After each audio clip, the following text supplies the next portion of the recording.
Capítulo 1. Madrigueira abaixo. Alice estava começando a se cansar de ficar sentada ao lado da irmã na ribanceira e de não ter nada para fazer. Ela havia espiado algumas vezes o livro que a irmã estava lendo, mas ele não tinha nem figuras e nem diálogos. Para que serve um livro? Pensou Alice. Se ele não tem figuras ou diálogos? Então, ela estava avaliando mentalmente, da melhor maneira possível, pois o dia quente fazia com que se sentisse com muito sono e burra.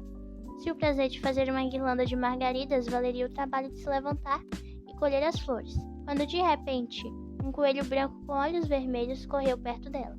Não havia nada de muito extraordinário naquilo, e Alice não achou muito inusitado ouvir o coelho dizer para si mesmo: minha nossa, vou me atrasar demais." Quando ela voltou a pensar nisso mais tarde, lhe ocorreu que deveria ter ficado espantada com aquilo, mas na hora tudo pareceu muito natural. Mas quando o coelho de fato tirou um relógio do bolso do colete, olhou para ele e depois saiu apressado, Alice começou a se levantar, pois ela de repente percebeu que jamais havia visto um coelho vestindo um colete com bolsos, ou que tivesse um relógio para tirar deles. E morrendo de curiosidade, correu pelo campo atrás dele, bem a tempo de vê-lo descer por uma enorme toca de coelho embaixo de um conjunto de arbustos. Em um instante, Alice desceu atrás dele, sem sequer considerar como iria sair dali. A toca seguia em linha reta, como um túnel por um bom trecho. Depois, fazia uma descida repentina, tão repentina que Alice não teve a chance de pensar em parar antes de se ver despencando pelo que parecia ser um poço bem fundo. Ou o poço era fundo demais, ou ela caía muito lentamente, pois teve tempo bastante enquanto caía para olhar à sua volta e se perguntar o que aconteceria em seguida. Primeiro, ela tentou olhar para baixo e distinguia o que a aguardava, mas estava tão escuro que ela não conseguiu ver qualquer coisa. Depois, olhou para as laterais do poço e percebeu que elas eram repletas de guarda-louças e de estantes de livros. Aqui e ali, ela viu mapas e quadros presos com cavilhas. Ela retirou um jarro de uma das prateleiras enquanto passava. O rótulo dizia geleia de laranja, mas, para sua decepção, ele estava vazio. Ela não queria jogar o jarro fora com medo de matar alguém abaixo dela. Então, conseguiu depositá-lo em um dos guarda-louças enquanto passava caindo por ele. Ora, pensou Alice. Depois de uma queda dessas, nunca mais vou reclamar de cair das escadas? Lá em casa todos vão pensar que sou muito corajosa. Eu não reclamaria nem se caísse de cima da casa. O que provavelmente era verdade. Para baixo, para baixo, para baixo. Será que a queda jamais terminaria? Quantos quilômetros será que eu já caí até agora? Perguntou-se em voz alta. Devo estar chegando em algum lugar perto do centro da Terra. Deixe-me ver. Isso daria uma queda de quase 6.500 quilômetros, eu acho. Pois, como você pode ver, Alice havia aprendido muitas coisas desse tipo nas lições da escola. E apesar daquela não ser uma oportunidade muito boa de exibir seus conhecimentos, já que não havia ninguém para escutá-la, ainda assim repassar a lição era um bom hábito. Sim, essa é mais ou menos a distância correta. Mas, então, a que latitude ou longitude eu cheguei? Alice não fazia ideia do que era latitude nem longitude, mas achou que eram palavras bonitas e grandiosas de se dizer. Logo ela recomeçou. Será que vou atravessar toda a Terra de uma ponta a outra? Vai ser curioso demais sair e eu estar em meio a pessoas que andam de cabeça para baixo. Os antipatias, eu acho. Ela estava tão contente de não haver ninguém escutando dessa vez, pois aquela não parecia ser a palavra correta. Mas vou ter de perguntar a eles qual é o nome do país, sabe? Com licença, senhora, aqui é Nova Zelândia ou Austrália? E ela tentou fazer uma mesura enquanto falava. Mesuras sofisticadas enquanto se despenca pelos ares. Você acha que conseguiria fazer isso? E que garota ignorante ela vai pensar que eu sou. Não, é melhor não perguntar. Talvez eu veja o nome escrito em algum lugar. Para baixo, para baixo, para baixo. Não havia nada mais a se fazer. Então Alice logo voltou a falar. A Dinah vai sentir muito minha falta hoje. Acho que vai, sim. Dinah era gata. Espero que eles se lembrem de encher o pires de leite dela na hora do chá da tarde. Dinah, minha querida, queria que você estivesse aqui embaixo comigo. Receio que não haja camundongos nos ares, mas você poderia caçar os morcegos. E morcegos são muito parecidos com camundongos. Mas será que gatos comem morcegos? E nesse momento, Alice começou a ficar muito sonolenta e continuou falando para si mesma, de um modo um tanto sonhador. Será que gatos comem morcegos? Será que gatos comem morcegos? E às vezes, será que morcegos comem gatos? Pois sabe, como ela não tinha a resposta para nenhuma das perguntas, não fazia muita diferença como ordenava as palavras. Ela sentiu que estava caindo no sono e havia acabado de começar a sonhar que estava andando de mão dadas com a Dinah e dizendo a ela muito francamente: Agora, Dinah, diga-me a verdade. Você alguma vez já comeu um morcego? Quando de repente, tum-tum, ela caiu sobre um monte de gravetos e folhas secas e a queda terminou. Alice não se machucou nem um pouco e em um instante já estava de pé. Olhou para o alto, mas tudo acima de sua cabeça estava escuro. Diante dela havia outra longa passagem e o coelho branco ainda estava à vista, disparando por lá. Não havia um momento a perder. Alice foi atrás dele correndo como o vento, bem a tempo de ouvi-lo dizer, enquanto dobrava uma esquina: Por minhas orelhas e meus bigodes, como está ficando tarde. A garota estava bem atrás dele quando dobrou a esquina, mas o coelho já não podia ser visto, e ela viu-se em um salão baixo e comprido, iluminado por uma série de lampiões que pendiam do teto. Haviam portas ao longo do salão, mas todas estavam trancadas. E depois que já o havia percorrido de um lado até o outro e de volta, testando todas as portas, Alice ficou caminhando cabisbaixa por ele, se perguntando como ia fazer para sair dali. Subitamente, ela notou uma mesinha de 3 pernas, toda feita em uma só peça de vidro. Não havia nada sobre ela, a não ser uma pequena chave dourada, e o primeiro pensamento de Alice foi que aquela chave deveria abrir uma das portas do salão. Mas pobre dela, as fechaduras ou eram muito largas ou a chave era muito pequena, mas o fato é que não abriu nenhuma das portas.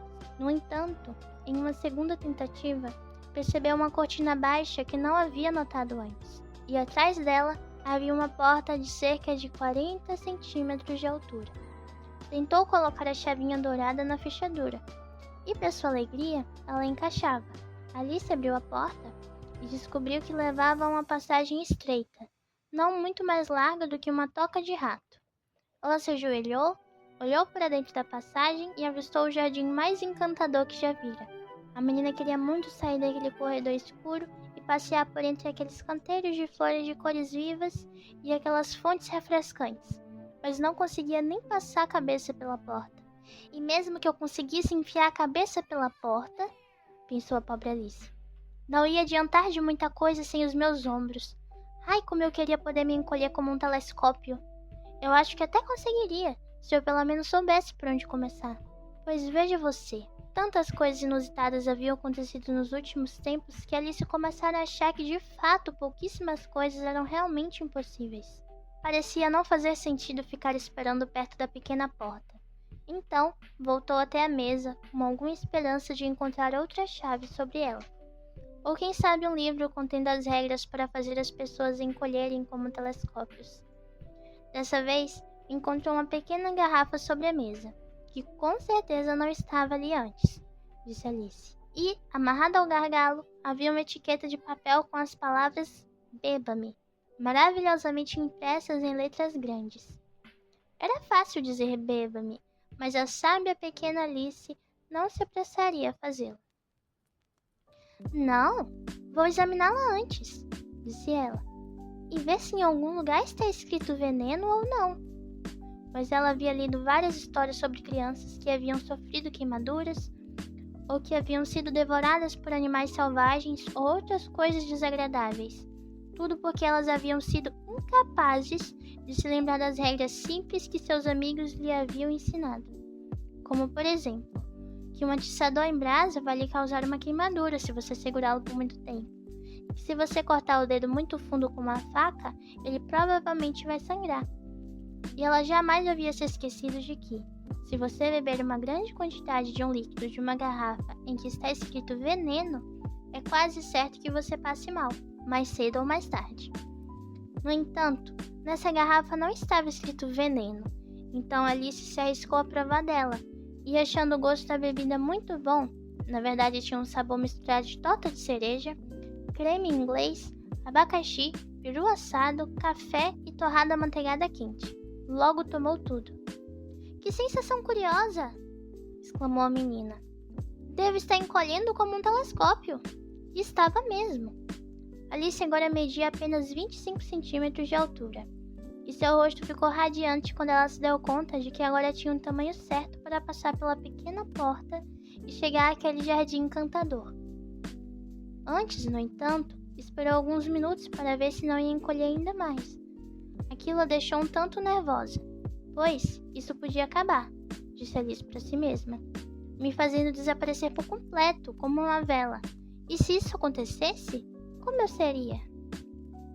E tentou imaginar como seria a chama de uma vela depois que a vela fosse assoprada, pois ela não conseguia se lembrar de alguma vez ter visto tal coisa. Passado algum tempo, e assegurando-se de que nada mais havia acontecido, ela decidiu ir para o jardim imediatamente. Mas pobre Alice, quando chegou à porta, se deu conta de que havia esquecido a chave dourada. E quando voltou para a mesa para buscá-la, viu que seria impossível alcançá-la. Ela conseguia ver a chave com clareza através do vidro e tentou escalar uma das pernas da mesa. Mas ela era muito escorregadia. E quando já havia se cansado de tanto tentar, a coitadinha sentou no chão e chorou. Ora, não adianta nada chorar desse jeito, disse Alice para si mesma com severidade. Meu conselho é que você pare já com isso. Ela costumava dar bons conselhos para si mesma, apesar de poucas vezes segui-los. E às vezes se repreendia tão severamente que ficava com os olhos cheios d'água. E certa vez teve vontade de esbofetar as próprias orelhas por ter trapaceado em um jogo de croquet que jogava contra si mesma, pois essa estranha garotinha gostava muito de fingir ser duas pessoas. Mas agora de nada adianta, pensou a pobre Alice.